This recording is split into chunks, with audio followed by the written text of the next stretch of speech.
then let run it back. Let's run up them racks. Had to fall back for a second, I nigga coming back. Put 3 MF on the map. You a op nigga gonna take you a nap. Got mothers on the side like a way to be cat. Say you ganked, I say that's cap. Make you hold that thought, hold it in your lap. Rockin' like Boost, nigga off the flap. Nigga want that smoke, I'ma make him that pack. Ryan with gunner with a whole lot of glizzy. We tryna run all up.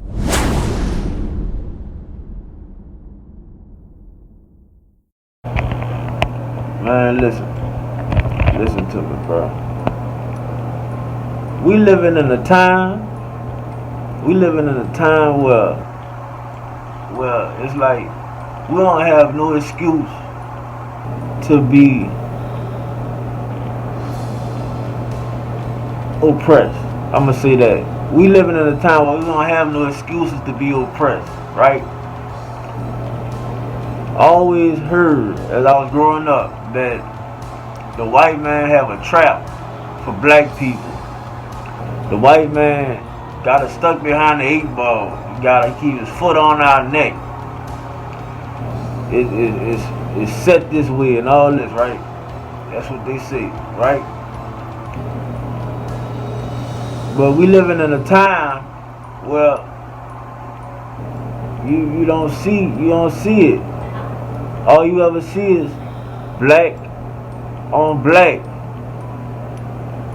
You hear me?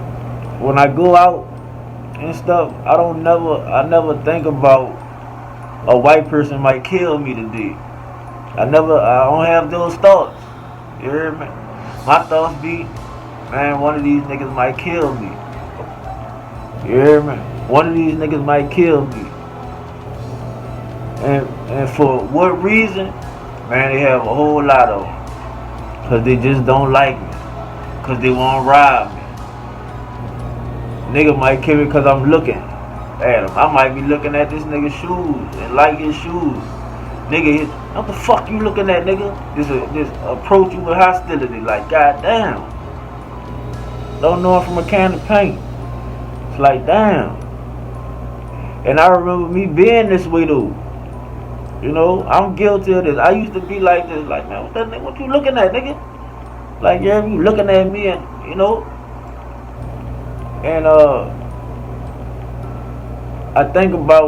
I look at these people, bro, and they was living in a time where when they walked outside, their thoughts was, today I might get killed by a white person, a white man. 3rd Street Station.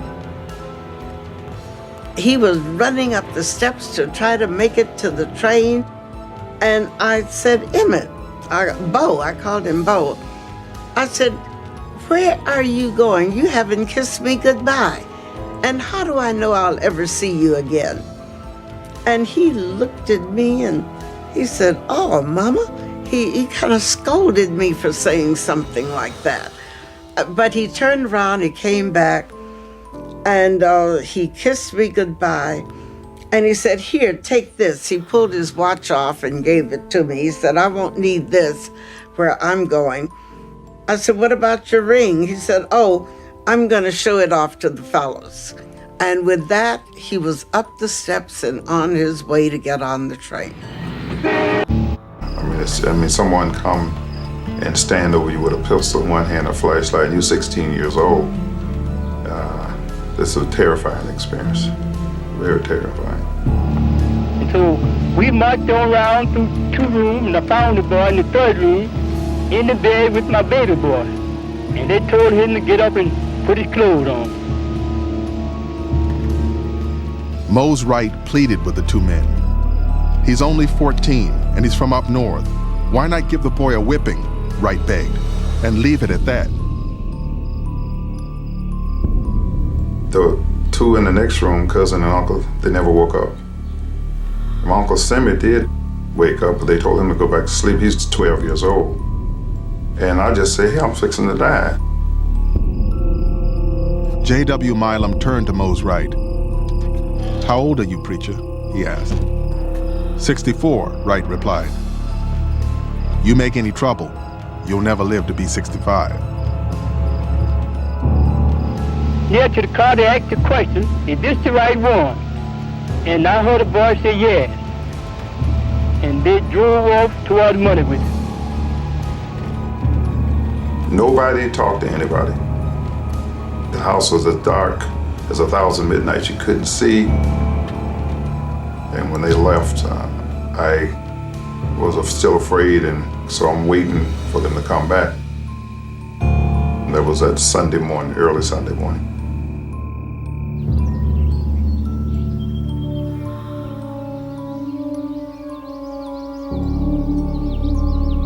I was playing beside the road, and I saw Mr. Miles and them truck coming by, and it had a cover over it, we call it tarpaulin.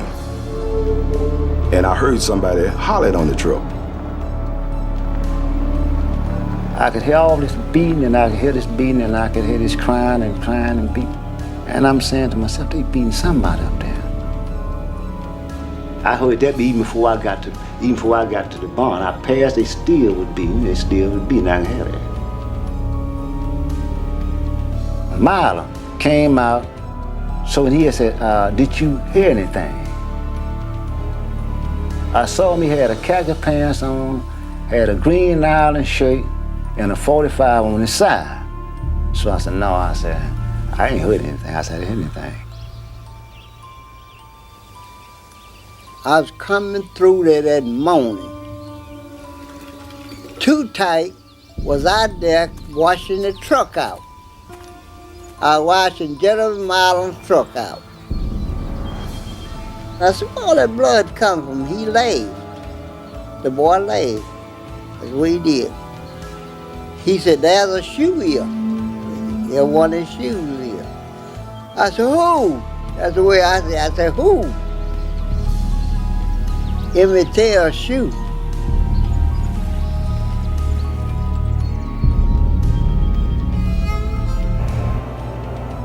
Dudes was 16, 14, 12 years old. Them white people ain't give a fuck how old they was. Like kids, they kids. Them people attitude was so what? You hear me? And you hear these people that tell you something like, oh, that's a child. You shouldn't do this with him. You shouldn't do that with him. When people talk about they going through stuff because of their ancestors, that they can't make it because black people went through slavery, so we still caught up in that. Man, it's like, how? If we affected by what these people here went through, it ain't no way I'm keeping it raw. It ain't no way another nigga could kill a nigga, dog. Straight up. It ain't no way. If we really affected by the things that our ancestors went through, there's no way another nigga could kill another nigga, because, man, we fighting the same enemy.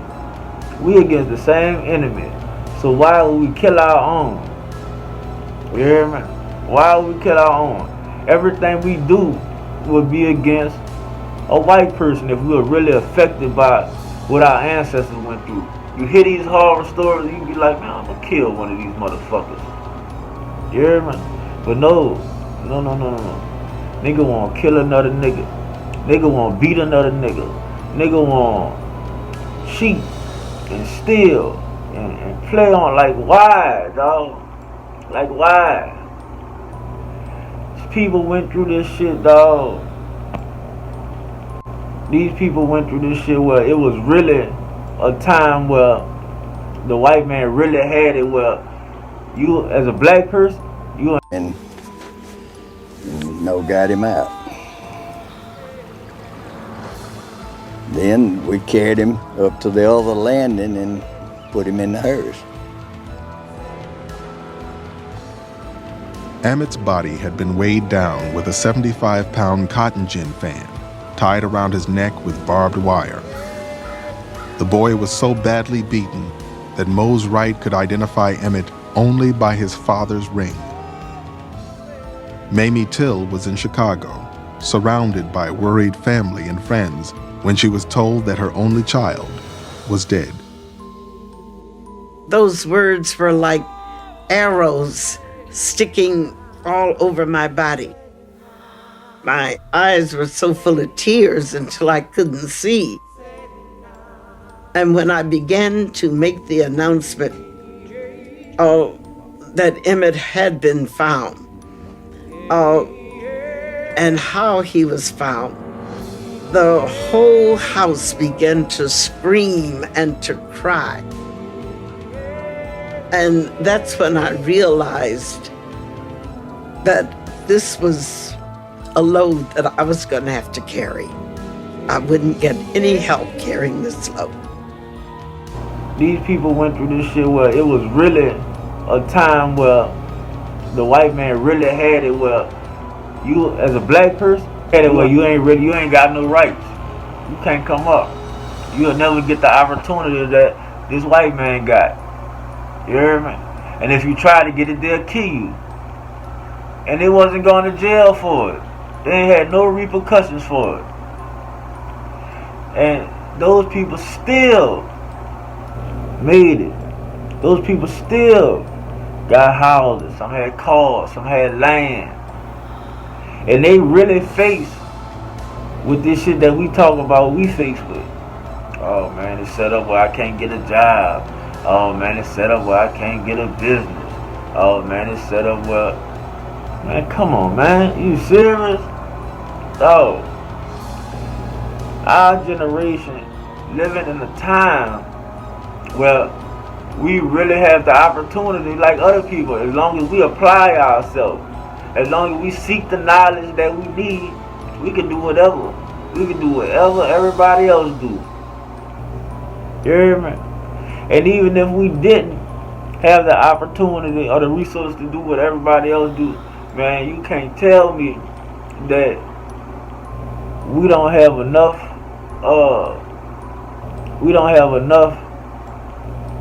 rights and sense to help each other build. I see Mexicans, dog. Mexicans, right? After the storm, I started seeing Mexicans everywhere. And now I see these Mexicans, dog. They'll all be in one house. And look, niggas make jokes about this and laugh about it. How you see about 8 Mexicans in one car, 12 Mexicans in one house. And they all living there. But guess what they doing? They all sticking together. They all got jobs or some kind of way they making money. And each of them stacking their money. They all helping each other out. And after they stack their money, this one gonna get a business. They making a business for themselves. They stacked all their money, getting business. They getting houses. They getting big old trucks. And all this shit. You hear me? But they started off all standing by in one house, helping each other. Man, it's like a nigga will struggle and know they struggling, but instead of, look, let's help each other so we can stop struggling, man, they would try their best to keep up an image like they got it all good, they got it, and they ain't got shit. You hear me? They ain't got shit, but they'll make it seem like it. You hear me? They'll be talking about, damn, dog, why you got them same shoes, bro? Man, you need to go get you some new shoes, man. That nigga ain't fly. Man, what's more better? Tell me this. What's better? To be fly every day or to look bumming, but at the end of the road, you got you a big house. You got money set up for your kids. You got cars. Because you made your money work for you. Instead of letting your money work you. You hear me? Trying to keep up with the Joneses, trying to keep up with the times. No. Like, it's like, I look at a lot of people, son, and I be like, man, they got kid minds. Their minds like a kid. They worried about how people look at them, what people think about them. Man, dog. If more black people to stop looking at each other as an enemy or as just a piece of nothing. You hear me? It's like black people look at black people like we 1/3 citizen, human. Like the white people used to say. You hear me? For real. Like, bruh, you look at what they say, police brutality and all that, right? They say police brutality. Man, anytime I did get beat by police, I did something wrong. Stole a car and all that, got caught, they beat my ass. But I can't honestly say that it was a time when I was just minding my business, doing right in life, and the police rolled up on me and kicked my ass. It never happened. It never happened. Nigga say, damn dog, you know them people be fucking with us, dog. Nigga just standing on the corner. And them people wanna fuck with a nigga, put their boot all on a nigga head. And they did that before. But guess what? We was out there hustling. We was out there selling drugs. You hear me? Wasn't doing right. Come on, man. Like, dog. It's like we gotta be able to be held accountable. And if we can have accountability and, you know, be held accountable to be responsible. Cause it's like a lot of black people don't look at it like they got responsibilities. You hear me? And I don't want nobody to come on and talk about, well, look how white people be. I don't care about them. Cause it ain't about them. It's about us right now. Cause in the majority rule, we the ones suffering, not them. We the ones suffering. You see more black people panhandling on the corner. You see more black people standing in front stores getting drunk. You see more black people in jail. You see more black people dead. And for nothing. For nothing, son. For real, for nothing. Dog. Why can't we work together as a people? Why can't we work together as a people? Bruh, I listened at this lady tell this story about her son. And she said, before he left, she told him, why you ain't tell me, you know, bye, you love me and stuff. I don't know if I might see you again. And this her reality, though. This really her reality. I don't know if I'm gonna see you no more. Emmett Till was 14 years old. And the white men came got him. And they beat him. They got grown men. Black men, grown men. Heard the scream, saw the blood. And then, I mean, I don't know. Couldn't help him, wouldn't help him. I don't know, I wasn't there. But as I know people that say, man, that's fucked up. They let them dude beat that dude and all that. You heard what that man said, that white boy told him? Man, if you make any problems for it, you ain't gonna live to see 65. And guess what that nigga knew? That white man meant that shit. You heard me? That white man meant that shit. He will kill your ass if you try to fuck with us while we go do what we gonna do to this black boy. You hear me? He ain't, oh well, he only 14, man. He's just a kid. Nah. No. He, dog. I just don't understand how we could come from that and get to this. We could come from where white people could really just fuck over you. If they had a bad day and just felt like it, come get you out your house and fuck over you. And now, we at this point in time in life and we'll fuck over each other, dog. Come on, man. You gotta, like, come on, man. If any one of you niggas is one of them niggas, if you watching this and you one of them niggas that in your heart, you go out there and be like, I wish a nigga would play with me. I'm ready to lay a nigga down and all that shit. Man, you fucked up, my nigga. Man, you fucked up, son. For real. You might as well go on the other side. You hear me? For real.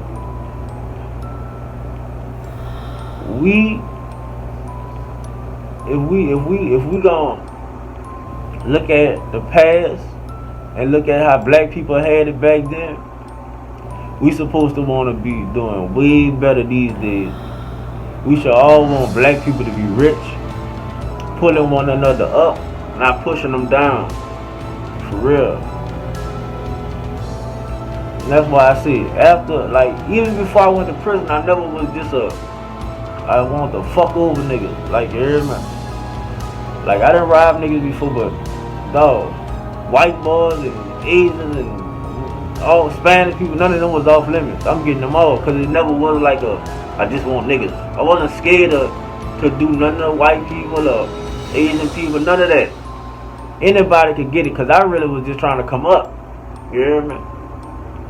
But, dog, these niggas here, like, man, they'll only do shit to niggas. And that's crazy. And really want to say, my brother. Like, man, come on, man. How you call a nigga brother? How you call a woman sister? But then go right back and fuck over another nigga or fuck over another black woman? Like, how? You hear me? Nigga see a bitch out there, son, and she look like she'd get that pussy up. A nigga wouldn't pull her to the side and say, man, shorty, why you doing that like that, bro? Why you ain't got no respect for yourself? Nigga gonna take advantage of it and go ahead for the kill. You hear me? He gonna go get that pussy. You hear me? When I think about if you had a daughter, you hear me? Think about if you had a daughter. You hear me? Come on, man.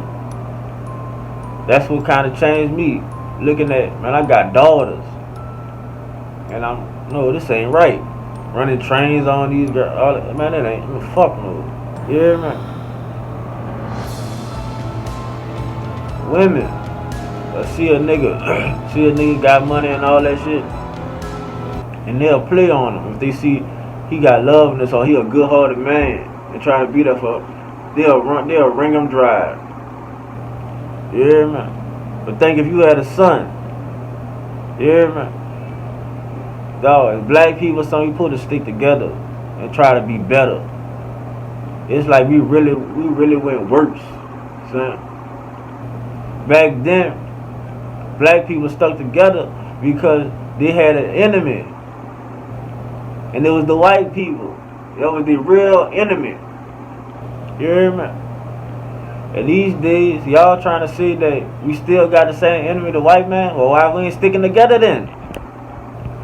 If the white man is our enemy and he got us stuck and oppressed, why is we going against each other every day? Right now, a nigga getting killed by another nigga, dog. You hear me? I don't care if they getting killed by a Mexican, a white person, Arab. I don't care if they getting killed by them.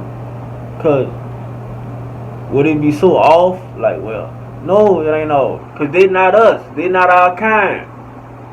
They people and all, but they ain't our race of people.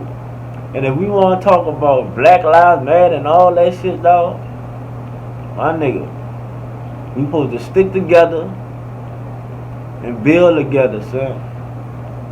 If we can stick together and build together, we can win together. Cause right now, my nigga, man, majority rule, we losing. We is losing, son. For real. We can't agree to disagree on shit. If you don't agree with what I agree with, niggas won't kill each other. That's crazy, son. All cause I don't feel how you feel. I mean, come on, man. This shit crazy, dog. This craziness gotta stop. And then I'm listening to Huey Newton, and he said back then they was calling for the police forces to get Southern white boys to deal with the black people back then. And why? Because they say them Southern boys, they know how to deal with niggas. That Kenner could only arrest black people, and if his name was Kenner, my father, I think in '53, Oakland had its first black policeman who was a friend of my father's. His name was Kenner. My father broke friendship with Kenner because of his membership in the Oakland Police. Not because he was a policeman, but because at the time that the policy was that Kenner could only arrest black people, and if he could detain a white, but he would have to call a white officer. And my father thought this was degrading. It was no change from what was happening in the South. Could you talk about the pattern of police brutality in Oakland as you understood it at that time, and how people articulated it to you? Well, the police were Southerners. Matter of fact, in the 60s, they were still recruiting from Georgia because we captured some flyers, and they said that the white Southerners knew how to handle these Negroes. So the police were impolite, and they were very fast to kill a black for minor offenses such as black youth stealing automobiles. They would shoot them in the back and so forth. I can't recall any particular names, but it was widespread dislike for the police because of their inhumane treatment of blacks. You hear me? And you think about Rodney King and all that shit, you hear me? That's who their people was. Them Southern boys teaching them other niggas how you deal with a nigga, beat his ass, beat him into submission. You hear me? Don't go easy on him. Beat him to submission. And them people knew they got this enemy against them. You think this shit stop? You don't think they got some police on that force where they grandfathers and daddies and told them this how you deal with a nigga? Huh? And you want to go against another nigga? Man, come on, man. Son, we got to stick together. We got to stick together. Real talk, man.